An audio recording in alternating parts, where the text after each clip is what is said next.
पाकिस्तान भारत तरफ़ा सिंध तास मुआहदे जी मोतली ते बाकायदा सिफारती सतह ज़रिए नोटिस उबारण जो फ़ैसिलो करे वरितो। इंडस वाटर कमीशन जे ज़रियनि मूजिब सिंध तास मुआहदे जी मोतली ते कानूनी ऐं आइनी मुशावरत बाद परडेही वज़ारत पाणी वसीलनि बाबति वज़ारत ऐं कानून वारी वज़ारत शुरूआती होमवर्क करे छॾियो।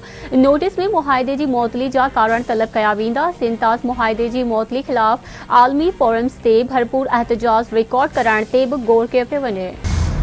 पाकिस्तानी भारत में जारी छिकताण के खात्मे लाइ सलामती काउंसिल जो इजलास घुराए सघिजे थो। यूएन सेक्रेटरी काउंसिल जे सदर जो बयान सर सिमड़ आहे त इजलास ॿिन्ही मुल्कनि विच में छिकताण ख़त्म करण में मददगार साबित थी सघे।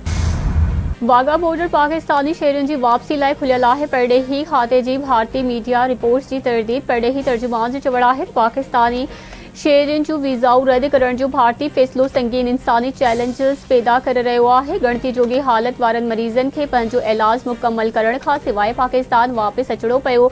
जेकॾहिं भारतीय इख्तियारियूं असांजे शहरियुनि खे पंहिंजी तरफ़ खां सरहद पार करण जी इजाज़त ॾियनि था त असां उन्हनि जो इस्तक़बाल करण लाइ तयार आहियूं। वाघा बॉर्डर मुस्तक़बिल में बि पाकिस्तानी शहरियुनि लाइ खुलियल रहंदो। नायब वज़ीर आज़म परडेही वज़ीर इसाक डार जो ॾखण कोरिया पानामा जी परडेही वज़ीरनि सां राब्तो। भारत जे एकतरफ़े क़दमनि बाबति आगाही। इसाक डार पानामा जे हममुनसिब सां राब्तो करे खेसि सिंध तास मुआहदे बाबति ॿुधायो। पानामा जे परडेही वज़ीर ॿिन्ही धुरियुनि ते सब्र खां कमु वठण ते ज़ोर भरियो।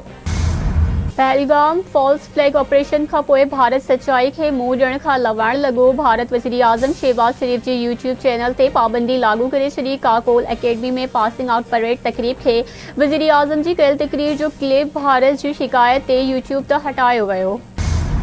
असांखे उम्मीद आहे त पहलगाम हमले ते भारत जो रद्दअमल वसीतर इलाक़ाई तकरार जो सबबु न बणिजंदो।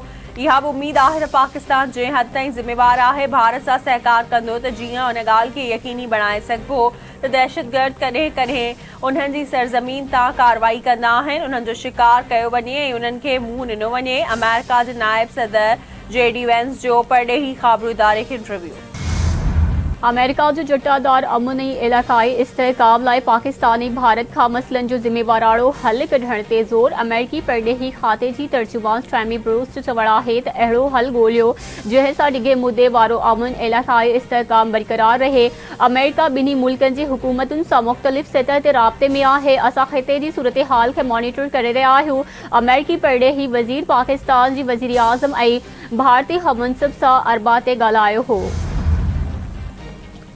गडियल कौमन में पाकिस्तान के मुस्तकिल नुमाइंदे आसिम इफ्तार जी UN secretary general Antonio Guterres सां मुलाक़ात। ॾखण एशिया जी सूरत हाल ते ॻाल्हि ॿोल। खिते में छिकताण घटाइण बाबति पिणु ॻाल्हियूं। पाकिस्तान जे नुमाइंदे आसिम इफ्तार खिते में अमन इस्तेहकाम लाइ पाकिस्तान जो अज़्म वर्जायो। हुकूमत पारां मुआशी सुधारनि सां महांगाई ऐं करंट अकाउंट खसारे ते कंट्रोल कयो वियो आहे। नाणे वारे वफ़ाक़ी वज़ीर मोहम्मद औरंगज़ेब जूं overseas investors chamber of commerce and industry जे वफ़द सां ऑनलाइन गॾिजाणी दौरान ॻाल्हियो। मोहम्मद औरंगज़ेब हुकूमत जी मुआशी सुधारनि वारी एजेंडा ऐं जट्टादार मुस्तहकिम ऐं जामाई तरक़ी लाइ जारी अज़म ते रोशनी विधी। गॾिजाणी में जट्टादार तरक़ी ते ज़ोर, मुआशी सुधारनि ऐं मुआशी तरक़ी में निजी शोबे जे किरदार ते इत्तेफ़ाक़ कयो वियो। सिंध हुकूमत IPPs खां पाणी जे इस्तेमाल ते टैक्स उगाड़ी जी मंज़ूरी ॾेई छॾी। सिंध काबीना जे इजलास में IPPs खां पाणी जो टैरिफ इंडेक्शन जमा कराइण जो हुक्म ॾिनो वियो। काबीना इजलास जे मिनट्स में इंकशाफ आबपाशी खातो उन्हनि IPPs सां राब्तो कंदो ऐं पाणी जो टैरिफ वसूल करण जे शेड्यूल बाबति आगाह कंदो।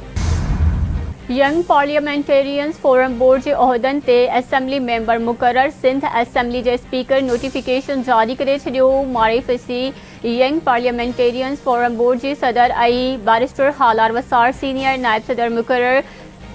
शाहरुख जमील नायब सदर, Shiraz Shaukat Rajpar general secretary, Mohammad Daniyal joint secretary मुक़रर, Khurram Karim Soomro additional joint secretary, Makhdoom Fakhar Zaman information secretary ऐं बिलावल हुसैन खान शहदून फाइनेंस सेक्रेटरी मुक़रर।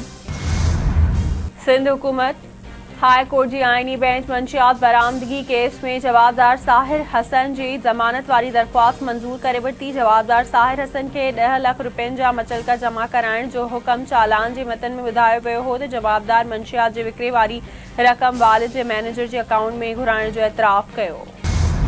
सिंध हुकूमत कराची, हैदराबाद, सिखर ऐं लाड़काणे में यूथ सिटीज़न जर्नलिज्म प्रोग्राम ऐं यूथ एमर्जिंग स्टार प्रोग्राम शुरू करण जो फ़ैसिलो करे वरितो। रांदियुनि वारे सूबाई वज़ीर सरदार मोहम्मद बख्श महर जो चवणु आहे त पीपी चेयरमैन बिलावल भुट्टो ज़रदारी जी हिदायतुनि ते सिंध हुकूमत नौजवाननि खे बाइख्तियार बणाइण लाइ सरगर्म आहे।